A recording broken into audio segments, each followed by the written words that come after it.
আমাদের অ্যাকচুয়ালি গতকালকে short circuit থেকে আগুনে বিদ্যুতের সূত্রপাত হয়। তো এটা 4:30টার দিকে হয়। ফায়ার সার্ভিস ফোন করছিল, ফায়ার সার্ভিস আসছে। ফায়ার সার্ভিসের প্রথম 2টা ইউনিট আসছে, ওনারা 2টা ইউনিট চেষ্টা করছে, বাট আগুন ওই 2টা ইউনিটের গাফলতির কারণে আগুনটা খুব দ্রুত ছড়ায় গেছে। আমার স্টাফ দিয়ে আমি অনেক চেষ্টা করে 2টা ইউনিটটা চালু করাইছি।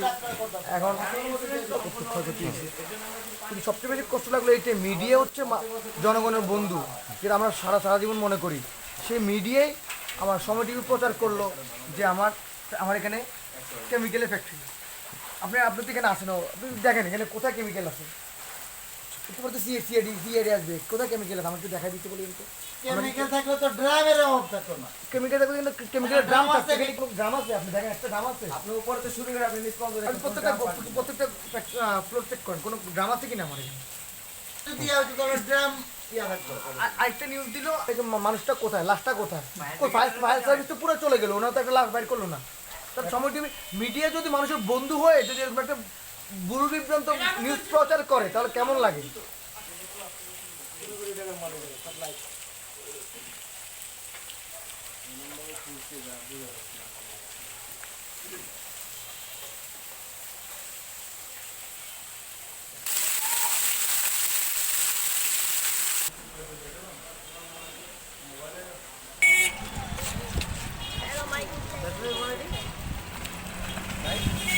হ্যাঁ,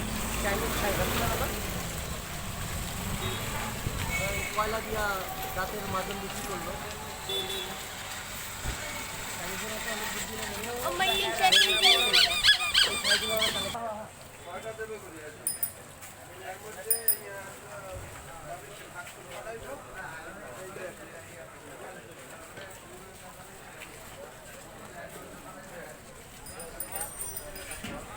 আমার আর যাওয়ার দরকার নেই। কালকে বাসায় গেছি 2টার সময়, সেই পাঠাইছি পান নাই। হ্যাঁ, এই জমা দেন নাই তুমি।